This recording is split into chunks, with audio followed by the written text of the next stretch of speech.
What's up, everybody? Garrett here with Practical Wedding Photographers. Welcome to my next episode.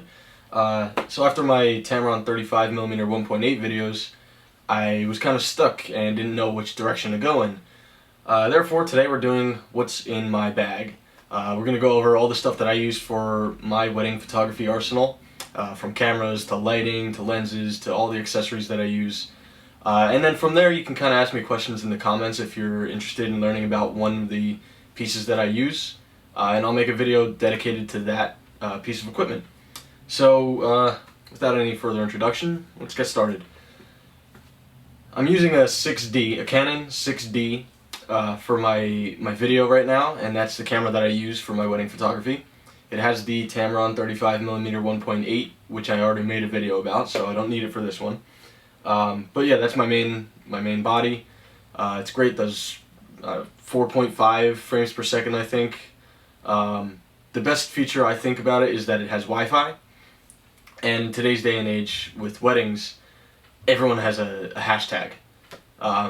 So what I do is, when I have some downtime during the wedding, I'll upload some photos that I like from my camera right to my phone, edit them really quickly on the Lightroom mobile app, and post them on Instagram with the hashtag, and it's free marketing right there. Everyone gets to see your best photos, and you know, everyone at the wedding's already looking at that hashtag, so it's right there, right in front of their faces. Big plus about the 6D. I do use two bodies. They're both the same. Makes it really easy for programming your custom functions, keeping all of your settings straight across the board the same. And I use Peak Designs hand straps. I have two of them. The other one's in here somewhere. They clip on to my lens bag. So if I'm carrying my lens bag around and I have one camera around my shoulder with a shoulder strap, I can just clip this bad boy right in. Of course it's not going to go now. I tightened it before I started. Let me loosen it here. Okay, now we'll clip it in. Boom. And then quick release, comes right out. In, not going anywhere. Quick release, comes right out. So yeah, Peak Design has some really cool stuff coming out. I know they have a messenger bag, a couple other things that I saw at the last PDN trade show. So yeah, two 6D bodies, battery packs on both of them.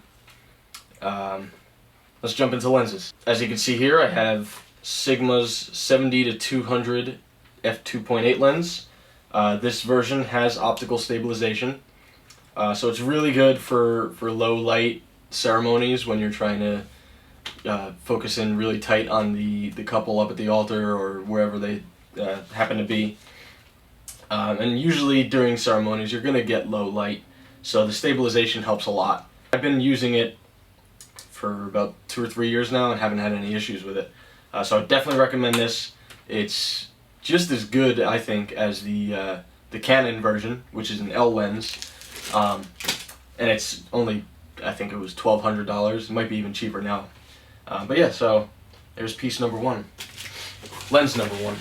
Showed you the Tamron 35, Canon's 50mm f1.4. Many of you have or have used a 50mm lens.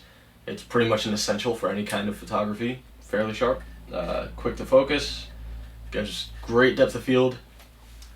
Use that lens all the time. Also have Canon's 85mm f1.8. Same kind of deal. Depth of field is excellent. 85mm is great for portraits.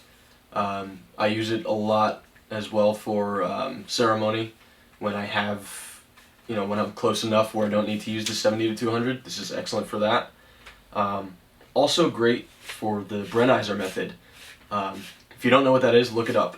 It's a really cool method of creating shallow depth of field photos at a wider angle than you could with one lens. With an 85mm lens. But yeah, just look it up. It's hard to explain. Brenizer method. B-R-E-N-I-Z-E-R. Another one that's created a little bit of a puzzle reaction is the 14mm Bauer f2.8 lens that I use. It's manual aperture. It's got the manual ring and manual focus.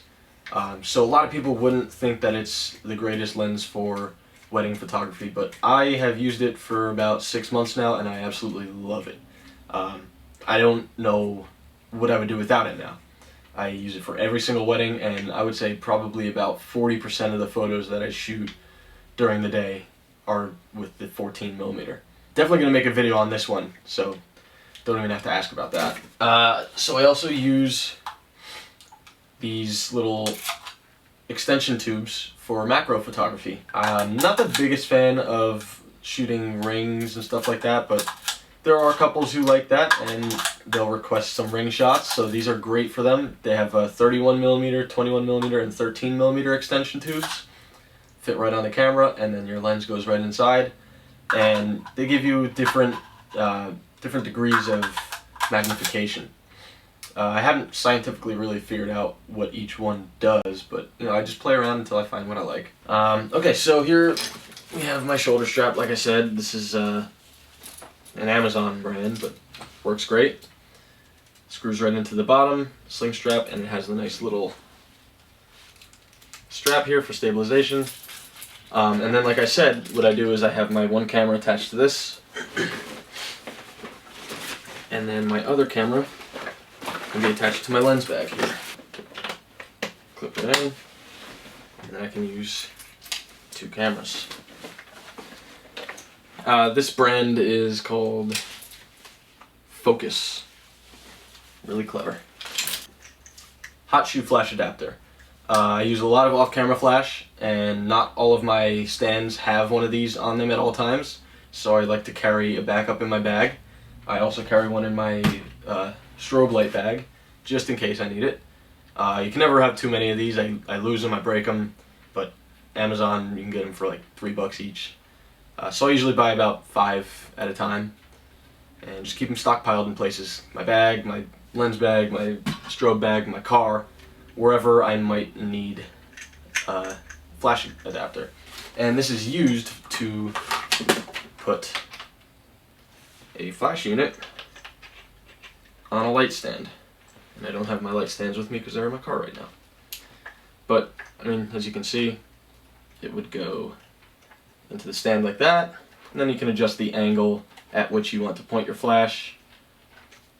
And there's an umbrella hole so that you can put any shoot through or reflective umbrella or any kind of modifier that uses that kind of attachment. Very useful. Like I said, I always have a bunch of them on me at any given time. I use Photix's lighting system. This is the Photix Odin. This is the 1.5 version. This is the transmitter, so this sends the signal from the hot shoe on your camera to any kind of receiver that might be using the same system. This is one of the receiver triggers that can be attached to a flash. So all you have to do is make sure they're on the same channel. And let's see, will this focus? It might help if I turn the camera on. Fires remotely and very, very reliably too. And what this does is you can change different groups. So there's 3 groups that you can use if you have lights in different areas and you want to turn one off and keep one on. There's 3 different groups, A, B, and C, and different channels, so you can have multiple flashes on that group. 1, 2, 3, and 4. So you can really control up to 12 flashes at one time, which I wouldn't say is practical, but I would definitely love to try it. The great part about using Photix's system is that it works with the Photix Mitros Plus flashes, which are what I use all the time now. So these have the Odin units built into the flash system. You can control other Photix Plus flashes from these. Other Photix Plus flashes can be controlled by these, and you can control the Odin unit, or the Odin unit can control these as well. So I can have one on my camera to use as a trigger, and the others can be receivers. I can use it as an actual flash with a trigger, so I can have my on-camera flash as well as the off-camera. I can trigger my strobe with it. Photix's new Indra flash strobe system can be controlled by these, so they're very useful to have. These are very well built flashes, super easy to use, The menu system is really easy, self-explanatory, and they have a great range. I haven't run into a situation where I've been out of range to trigger these flashes from my camera yet. Got 1, 2, 3. One of them I have some Velcro taped around. Don't need to do this because they have adapters for these, but this is a flash grid. So what this does is it kind of directs the light and eliminates any kind of spill that you might get. So if you have some kind of moody portrait that you're trying to shoot where you want light specifically on the side of someone's face, or if you want to spotlight a couple in an area, a big area, this is great to use for that because you don't get that extra spill all around the subject. Very cheap, very useful. These flashes run on AA batteries, and I use rechargeable and always have a charger with me just in case I run into a situation where I need to recharge them, which is usually at the reception. I'm firing away. I have a backup flash. This is a Canon 580EX2. Pretty basic stuff. Does TTL, which I never use, or manual, which I always use. Yeah, it's got the infrared focus assist beam, just like the Photics do. Yeah, if I run into any problems with my Photics, that's when I'll break this one out, but haven't really had any issues with that yet. I have hot shoe flash stands. If I need to, say, backlight a couple, and I don't want to put it on a stand, I just want to put it on the ground. Balances just like that. Can turn the flash, adjust it. These are great little nifty things to have. Got a couple of them in there, and I also have a couple in my lens bag and the strobe bag. Battery compartment, I have some rechargeables, I have some regular disposable ones. Can never have too many AA batteries, especially when you use a lot of off-camera flash like I do. Memory cards, little bookcase there. Extra tools, tripod mount, the key for the Peak Design attachment in here. I can loosen and tighten it. I keep a lens cloth from Unique Photo in Fairfield, New Jersey. Little collapsible lens cloth here. That's always clipped onto one of my zipper attachments. Closes right in on itself. Nice nifty thing to have. Checkbook to pay my second shooters. Earplugs for the really loud DJs at wedding receptions. Battery charger. Battery charger. Battery charger with extra batteries, because you never know when they might die. I've got this is the attachment I was talking about with this thing. So this wraps around the flash, velcros, and then this velcros to it. So you don't need the velcro on your flash, like I said. I just have it there for convenience because I know I use the grid a lot. And rather than do this every time, I just keep it on one of my flashes. Some more extra rechargeable batteries. All my lens caps and hoods that I don't use at the moment. I don't really use caps on the fronts of my lenses, as you can see. I use the back caps. And the body caps I really don't usually use for my cameras because I always have a lens on them anyway. First aid kit. Mini softbox for flash that goes right on it. Stick the flash head in there and velcro it around. This is good for really quick portraits if you want to use off-camera flash when you don't want to set up your gigantic strobe. And I actually do find myself using this a lot. Again, that's something you can get on Amazon for 15 bucks. A pen to sign my checks.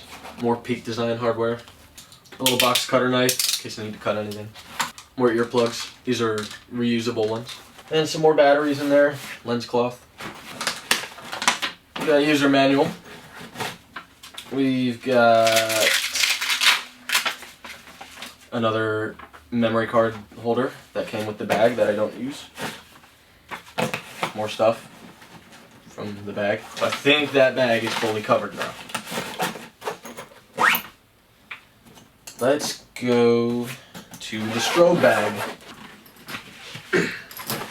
Okay, so I use the Photics PPL strobe light, and what this does is it allows me to take controlled light portraits in the middle of a sunny day where it would be very hard to control the light and the direction of the light without using a reflector or battling the sun. So this has 400 watts output of light. I have one of the Photic Odin receivers mounted onto it with a sync cord so that I can wirelessly trigger it. Comes with a battery pack and a Bowens adapter for one of the attachments that I have.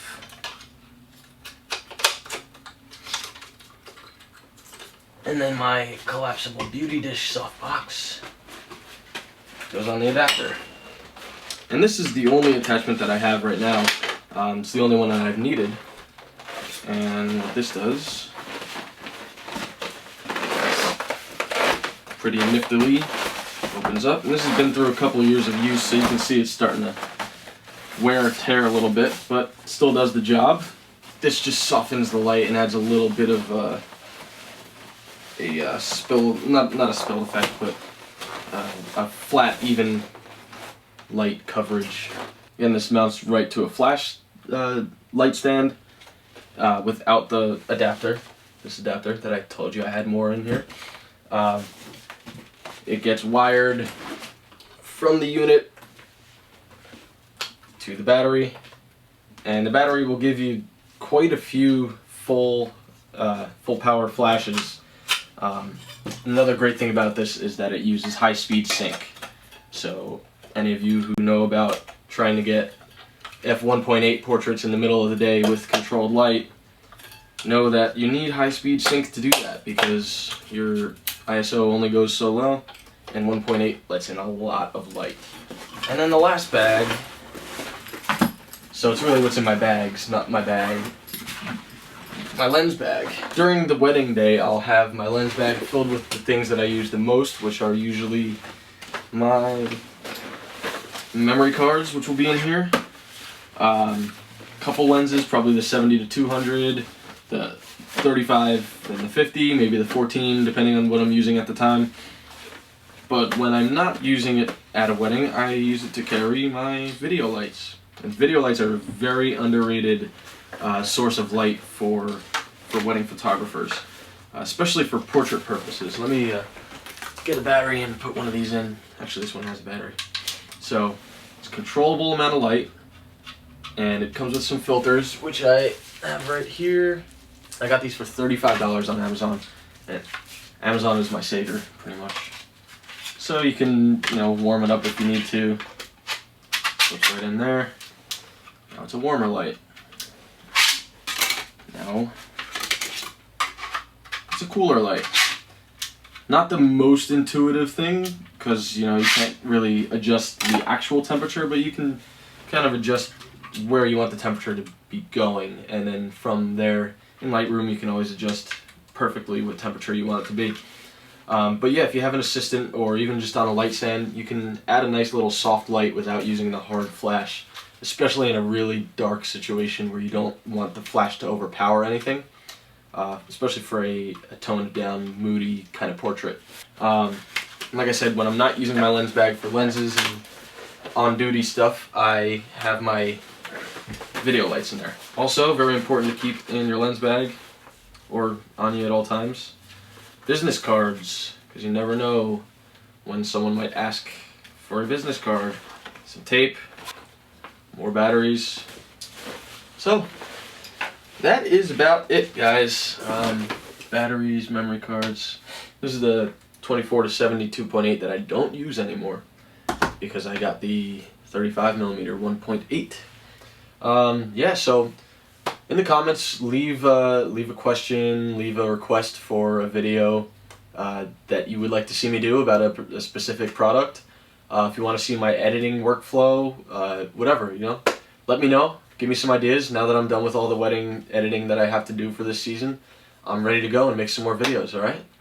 So guys, thanks for watching. Subscribe if you liked the video, if you want to see what's coming up next, and tell your friends. Thanks for watching Practical Wedding Photography.